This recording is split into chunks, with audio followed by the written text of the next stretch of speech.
तुमने कुछ खाया? भूख नहीं है।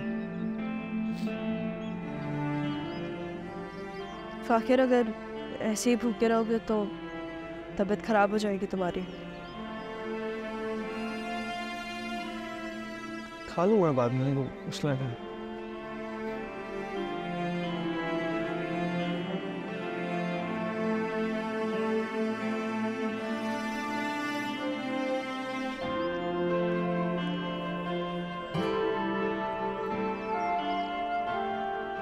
एकदम ही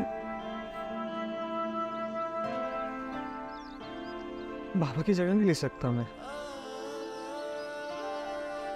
इतना कंधों पे बोझ आ गया, समझ नहीं आ रहा कुछ।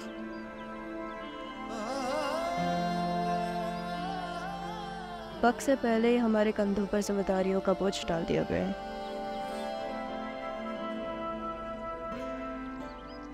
पर अब ये नई उम्मीद है। अपना आप ही पहचाना नहीं जा रहा। देखो फाकिर, अभी सब बहुत इमोशनल है। वक्त के साथ सब कुछ ठीक हो जाएगा, है ना? तनिया,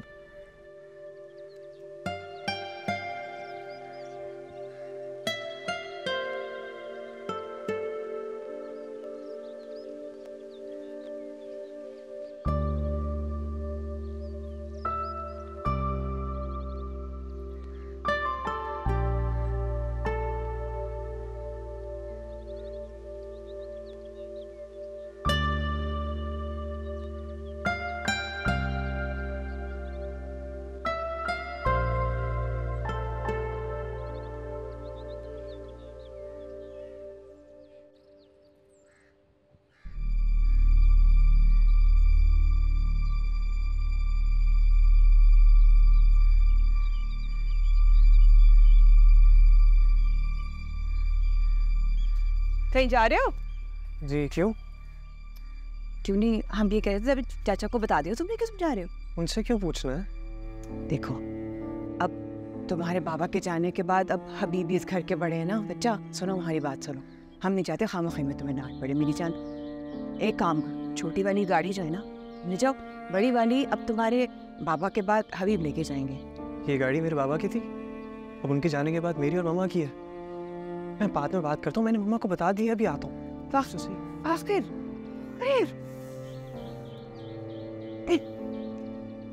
बड़े हमारी इज्जत करते हैं ना बच्चे।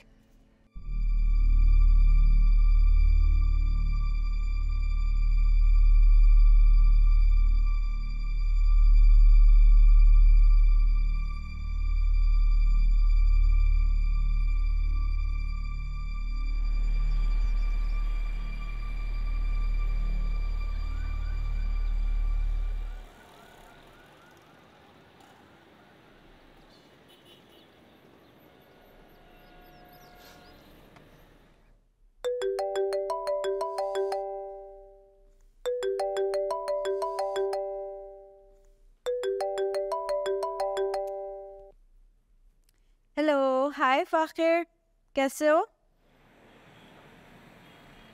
अपसेट हूँ थोड़ा सा। सब ठीक तो है ना?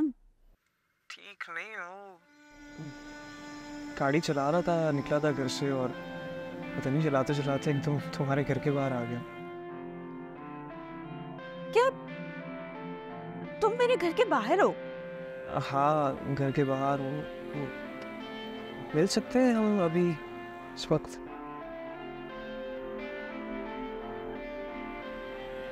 हेलो, हम ना, मैं घर के बाहर हूँ, अगर हम मिल सकते तो बताओ, मैं आया हूँ मिलने तुमसे।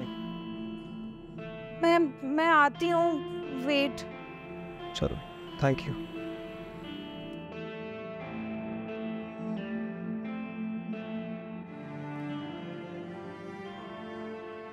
यार हम समझ रहे हैं तुम क्या कह रहे हो, लेकिन ये तुम अकेले कैसे फैसला कर सकते हो कि ज़हीर भाई का सारा कारोबार तुम संभालोगे? तो और कौन संभालेगा? मैंने ही भाई साहब के साथ मिलके यहाँ तक पहुँचाया है कारोबार को। आप तो बाहर थे, आपको होश नहीं था, हालात बिगड़े तो आप आ गए। ज्यादा बातें मत करो, हालात तुमने बिगाड़े हैं कारोबार के। यही टेंशन खा गई भाई साहब को। चुप करो तुम। हम क्यों चुप करें? तुम होते कौन हो सारे फैसले करने वाले? देखें, आप लोग इस तरह आपस में झगड़ा मत करें, ये मुनासिब वक्त नहीं है इन बातों का। क्यों मुनासिब वक्त नहीं है? यही वक्त है। आखिर पता चलना चाहिए कि बिजनेस को कौन हेड करेगा। इतने लालची और बेशर्म हो तुम सबके सब। तेरे बच्चे को दुनिया से गए हुए दिन ही कितने हुए कि तुम लोगों ने आपस में इस तरह से कारोबार पर कब्जा करने के लिए लड़ना शुरू कर दिया आपस में। मैं इसमें कब्जा करने वाली क्या बात है?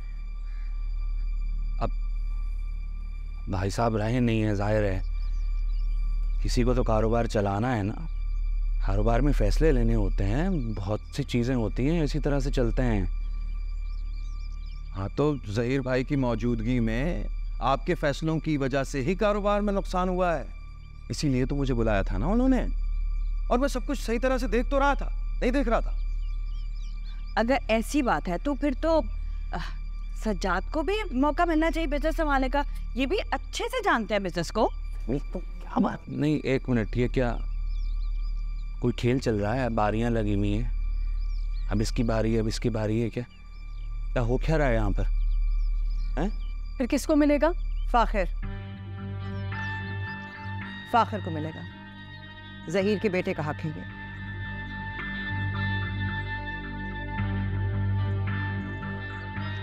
भाभी, अब फाखिर तो अभी बच्चा है कुछ।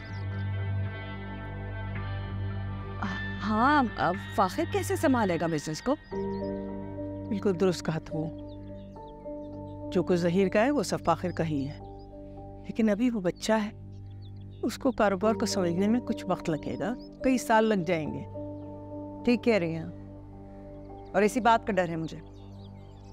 अगर आप लोग इस तरह इस वक्त ज़हीर के कारोबार को वजह बनाकर लड़ रहे हैं तो फाखिर का वक्त आएगा तो शायद कुछ भी ना बचे। भाभी, आप तो ऐसे कह रही हैं जैसे मैं सब कुछ डुबो दूंगा। मैंने वक्त लगाया, मेहनत की है भाई साहब के साथ, हम दोनों ने मिलकर कारोबार को यहाँ तक पहुँचाया है। मैं जानती हूँ हबीब, तुमने वाकई बहुत मेहनत की है। ज़हीर को मान था तुम कि तुम उनके भाई हो। अब उनके जाने के बाद इस मान का क्या फ़ायदा?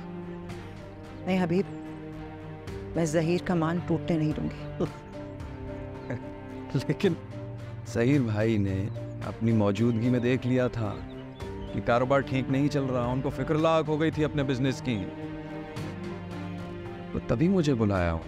उन्होंने आपको शामिल नहीं किया था, आप खुद उसमें शामिल हो गए थे, अगर आपको याद हो तो। ये तुम्हारी सोच है। सबके सामने ज़हीर भाई ने फराज साहब को जिम्मेदारी दी थी इस कारोबार की। और ये भी हम सब बहुत अच्छे से जानते हैं कि तुम हर वक्त भाई साहब के पीछे पड़ी रहती थी कि फराज साहब को बिजनेस में शामिल करें। फहमी, तुम चुप करो यार, इनका आपस का मामला है, तुम क्यों बीच में बोल रही हो? क्यों चुप रहूं मैं? जितना ये मामला इन सब का है ना, उतना ही मेरा भी है। तुम लोग सब पागल हो गए हो क्या? है मेरा बच्चा इस दुनिया से गया नहीं कि तुम लोगों ने मनमाने फैसले करने शुरू कर दिए? भाई साहब ने मुझसे कहा था एक दफ़ा कि तुम अपना कारोबार अलग कर लो, तुम्हें आगे जाके मसला होगा।